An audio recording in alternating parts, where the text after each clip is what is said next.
Me friends and ఫ్యామిలీతో సరదాగా బయటకు వెళ్ళటానికి కారు లేదా అయితే వెంటనే ఈ నెంబర్కి కాల్ చేయండి. నమస్తే, నేను జీవి సత్యనారాయణ. ఇప్పుడు ఈ వీడియోలో యూపీఐ ట్రాన్సాక్షన్స్ జనవరి 1 నుంచి మారుతున్నాయి. ఈ యూపీఐ ట్రాన్సాక్షన్స్ అంటే ఏందో చూద్దాం. యూపీఐ యూనిఫైడ్ పేమెంట్స్ ఇంటర్ఫేస్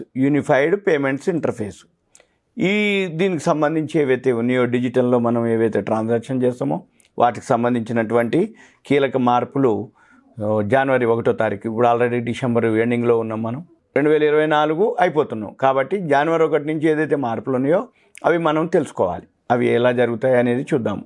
అయితే ఆర్బీఐ వాళ్ళు ఉత్తర్వులు జారీ చేయడం, రిజర్వ్ బ్యాంక్ ఆఫ్ ఇండియా వాళ్ళు జనవరి 1 నుంచి మన యొక్క లావాదేవీలు ఏదైతే పరిమితులు ఉన్నాయో వాటియే కాకుండా కొత్త రూల్స్, రెగ్యులేషన్స్, కొత్త నియమాలను కూడా వాళ్ళు అమల్లోకి వస్తాయని చెప్పడం జరిగింది. అయితే దీని ప్రకారం యూపీఐ 123 పే ద్వారా చేసేటటువంటి లావాదేవీలు ఏవైతే ఉన్నాయో వాటికి ఎటువంటి సర్వీస్ ఛార్జెస్ విధించరు రేపు జనవరి 1 నుంచి. అంతేకాకుండా ఇప్పుడు 2025 సంవత్సరానికి ఈ యూపీఐ లావాదేవీలకు సంబంధించినటువంటి నోటిఫికేషన్ కూడా ఒకటి రావడం జరిగింది. అయితే కొత్త ఆర్బీఐ ద్రవ్య విధానం తోటి 2025 జనవరి నుంచి అమల్లోకి వస్తుంది. యూపీఐ ఏదైతే సర్వీసెస్ని మనం ఉపయోగించుకుంటున్నామో, ఎవరైతే ఉపయోగించుకున్నారో ఇవి తెలవాలి మనకి. ఎందుకోసం అంటే కంటిన్యూగా మనం అది లేనిది కాదు ఇప్పుడు, ఎందుకంటే క్యాష్ ట్రాన్సాక్షన్స్ చాలా తగ్గిపోయినాయి, మొత్తం డిజిటలే. అయితే ఈ యూపీఐ లావాదేవీలకు సంబంధించినటువంటి రిజర్వ్ బ్యాంకు ఏమేమి మార్పులు చేసింది, ఎలా చేసింది, ఆ మార్పులు ఏందో మనకు కొంచెం ఐడియా ఉండాలి. అయితే ఈ కొత్త డిజిటల్ ఏదైతే నిబంధనలు ఉన్నాయో ఈ డిజిటల్ మనీ ఏదైతే లావాదేవీలపై ప్రత్యక్ష ప్రభావం, మార్పుని చూపుతాయన్నమాట రాబోయే రోజుల్లో. అయితే ఈ లావాదేవీలపై ఏదైతే పరిమితులు ఉన్నాయో ఆ పరిమితులు మార్పులు ఉన్నాయన్నమాట ఇప్పుడు. అయితే ఈ లావాదేవీల పరిమితి ఏదైతే ఉందో అంతకుముందు 5,000 ఉంటే ఇప్పుడు 10,000 చేస్తారు. పరిమితి అదే లిమిట్ ఏదైతే ఉందో దాన్ని 5,000 నుంచి 10,000 చేయటం. తర్వాత అయితే ఇప్పటికీ రిజర్వ్ బ్యాంకు ఈ కొత్త నిబంధనలు ప్రకటించినప్పటికీ ఈ బ్యాంకులు, సర్వీస్ ప్రొవైడర్లు ఇంకా ఈ నిబంధనలు పాటించడానికి, వినియోగదారులకి ఈ సర్వీసెస్ అందించడానికి కొంత సమయం వాళ్ళు ఇవ్వడం జరిగింది వాళ్ళకి. అయితే ఈ వ్యవధి డిసెంబర్ 31 తోటి క్లోజ్ అవుతుంది. కాబట్టి జనవరి 1 నుంచి ఈ కొత్త నిబంధనలు ఎవరైతే ఉన్నారో అమలు చేయాలని ఏదైతే నేషనల్ పేమెంట్స్ కార్పొరేషన్ నిర్ణయించడం జరిగింది. అంటే ఈ బ్యాంకులు, సర్వీస్ ప్రొవైడర్లు జనవరి 1 నుంచి కంపల్సరీగా చేయాలి 5,000 నుంచి 10,000 ఇవన్నీ సర్వీసెస్ అని నేషనల్ పేమెంట్స్ కార్పొరేషన్ నిర్ణయించడం జరిగింది.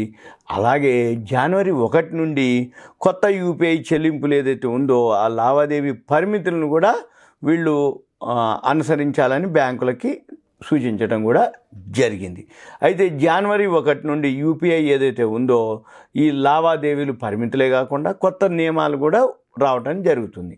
అయితే దీని ప్రకారం యూపీఐ 123 పే ద్వారా చేసే లావాదేవీలకి ఎటువంటి సర్వీస్ ఛార్జెస్, సేవా పన్నులు ఉండవు.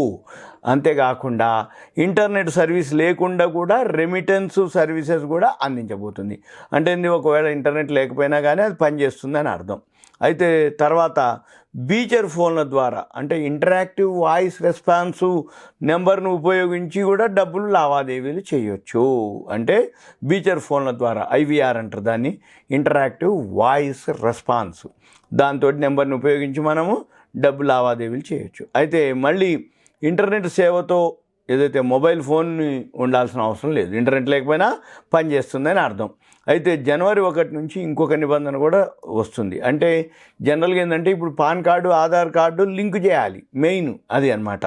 అయితే పాన్ కార్డుతో ఆధార్ కార్డు లింక్ చేయకపోతే ఏది జనవరి 1కి ఈ పాన్ కార్డు ఏదైతే ఉందో అది డిజేబుల్ అయిపోద్ది. ఎనేబుల్ అంటే యాక్టివ్ ఉండటం, డిజేబుల్ అంటే పని చేయకపోవటం. అయితే ఇప్పుడు ఏమవుతుంది, ఈ పాన్ కార్డుతో ఆధార్ కార్డు లింక్ కనుక ఎవరైతే డిసెంబర్ 31 లోపు చేసుకోకపోతే వాళ్ళ యొక్క పాన్ కార్డు డిజేబుల్ అయింది. పాన్ కార్డు ఎప్పుడైతే డిజేబుల్ అయిందో ఇక ఆర్థిక ఏదైతే లావాదేవీలు ఇప్పుడు మనం ఇవ్వాలన్నా, తీసుకోవాలన్నా మనకు సంబంధించిన ఆర్థిక ద్రవ్య లావాదేవీలన్నీ కూడా ఎలాంటి సర్వీసెస్ ఉండవు, నిర్వహించడానికి సాధ్యం కాదు అని గమనించాలి.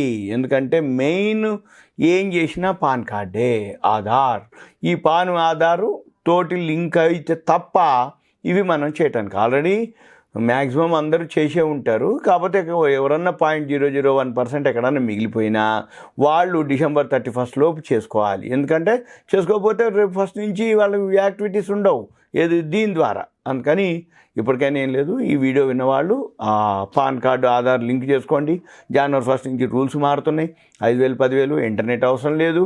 ఇవన్నీ కూడా ఇంకా ఏమన్నా ఉంటే అడ్వాన్స్గా ఏమన్నా ఉంటే మళ్ళీ నేను మీకు ఇంకో వీడియోలో మీకు ఎక్స్ప్లెయిన్ చేస్తాను. ఇవంతా మీకు awareness, education, information, knowledge purpose మాత్రమే. సుమన్ టీవీ ప్రేక్షకులకు ధన్యవాదాలు. Thank you. సెలవు.